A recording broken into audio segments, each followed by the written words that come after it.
Today I am going to tell you about quantum number. Quantum number tells you the exact energy of the electron, distance of the electron from the nucleus, the position of the electron in which subshell it is present, the orientation of the subshell in which the electron is present, and the spin of the electron, whether the electron is moving clockwise or anti-clockwise. So, quantum number gives the complete address of an electron. It gives the complete address of an electron. Quantum number are of 4 types. So, types of quantum number, they are of 4 types. The first one is principal quantum number.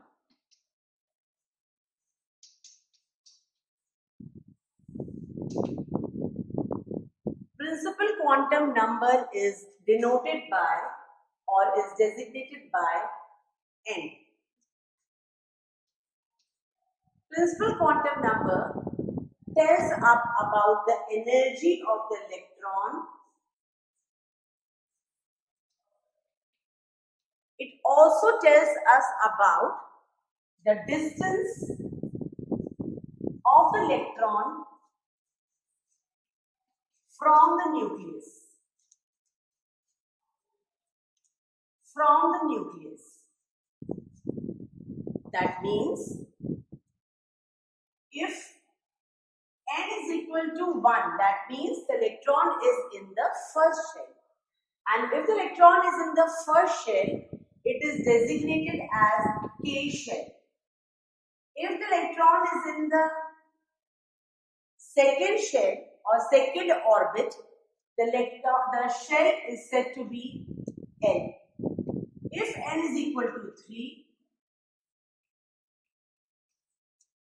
orbit is M, and if n is equal to 4, orbit is N, and so on.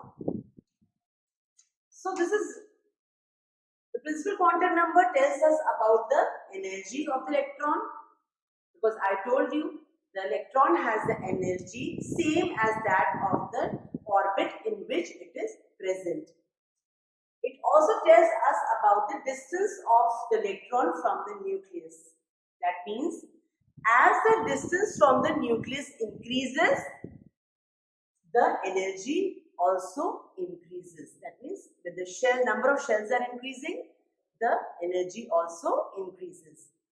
The second type of quantum number is azimuthal quantum number or subsidiary quantum number. So, azimuthal quantum number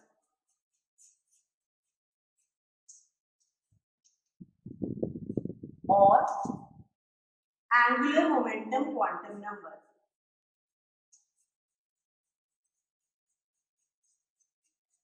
Angular momentum quantum number or subsidiary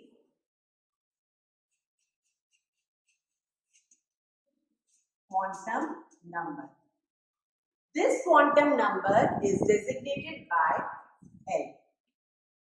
This quantum number helps us to know the shape of the subshell, in which the electron is present. In which the electron is present. The value of L depends upon the value of N. So the permitted values of L are L is equal to 0 to N minus 1. These are the permitted values of L. The value of L depends upon the value of N, that is the principal quantum number. For example, if we go to the example,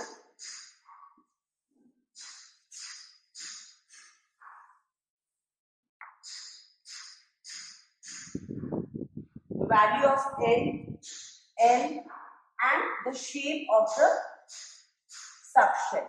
Where is the electron present? If the value of N is equal to 1, the value of L will be, as I told you, 0 to N minus 1. That means the value over here will be 0, and if it is 0, the value of N is 0, subshell is S. It is S subshell. If the value of N is 2, according to this, the value of L will be 0 and 1. There will be two values, 0 and 1. That means 0 because it ranges from 0 to N minus 1. So N minus N is 2, so N minus 1, that is 1, and 0 will also be included into it. So here the electron is present in S orbital, S subshell also, and it is also present in P subshell also. So if L value is 1, that means the electron is present in the P subshell. Similarly, for N is equal to 3, azimuthal quantum number or angular momentum quantum number also helps us to know the angular momentum of the electron. Since the electron is revolving around the nucleus, it has some angular momentum. So this tells us about the angular momentum of the electron also. Now the third type of quantum number is magnetic quantum number. Is magnetic quantum number. As I told you earlier, that when the electron is revolving around the nucleus, it has some angular momentum. And when it has some angular momentum, then it produces magnetic field also. So since the magnetism is due to the angular momentum, that means the value of M will depend upon the value of L. Now the permitted values of N, L and M, I will be explaining N, L and M.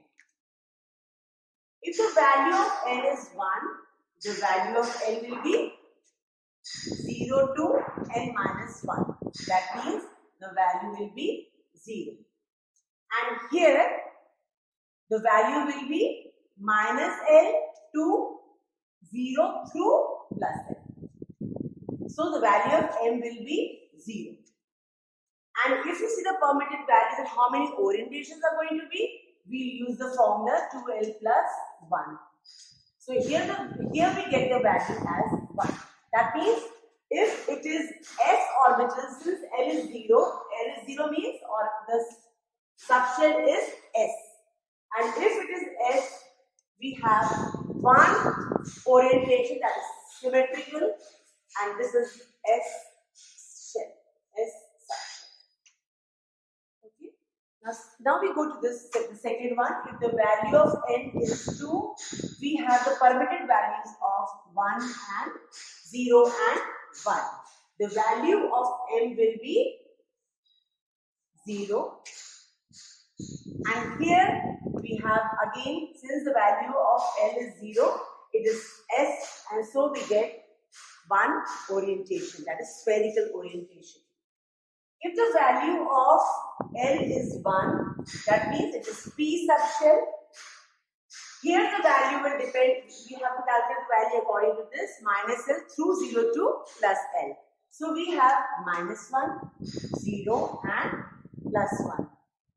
And if we put this formula, if you put the formula here and you put the value of L over here, so we get as, for this we get as 3. 3 means that there are 3 orientations over here And we know that and since I told you that this is the P subshell and we know there's 3 orientation.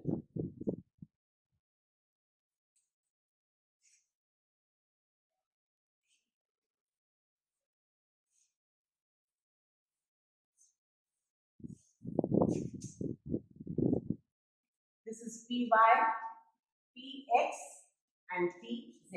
These are the 3 orientations which are found in P subshell. Now if we come to the value of n is equal to 3. So here we have the values as 0, 1, 2. 0, 1, 2, 0 means the value of n will be 0. So you have one orientation. Now this is, we have -1, 0, +1. And so this P, we have 3 orientations. And this is here, if the value of n is 3. So we use, this is n minus 1, that means the value will be 2. And here we can write as -2, -1, 0, +1 and +2. And if you put this formula here, the value of L as 2 over there, we get 5 orientations. 5 orientations we get in d orbital. And which are those 5 orientations?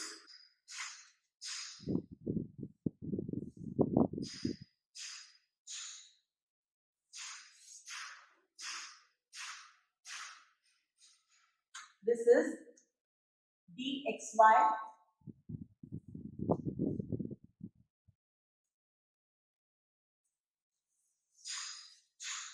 this is dyz,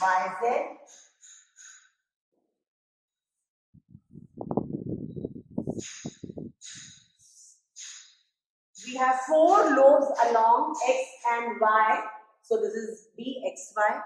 We have 4 lobes along y, between y and z, so this is dyz.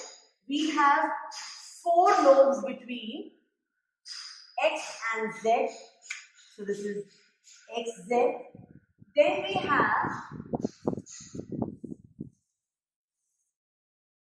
Then we have two lobes along z with a ring of electron. This is d z square. And finally we have this one more. We have 2 lobes along x and y. This is dx square minus dy square. So there are 5 orientations found in d orbital. So this is how it is. This is justified.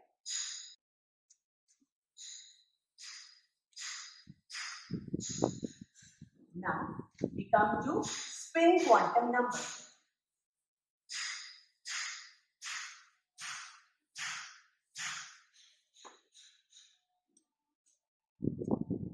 The 4th quantum number is spin quantum number. If there are 2 motions, one is revolving, one is the electron is revolving around the nucleus.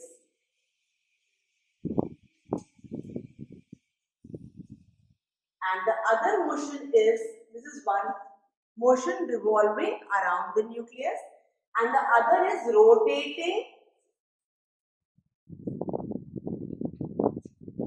along its axis. Rotating along its axis.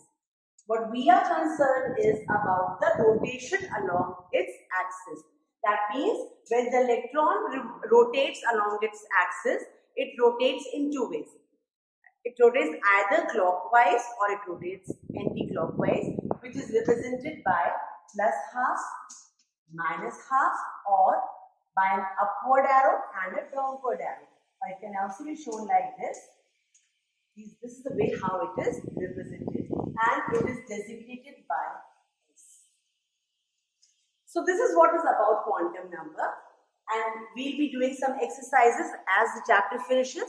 Then I'll give you some questions based on all that I have taught in the previous class and I have taught today, and then we'll have a discussion about it.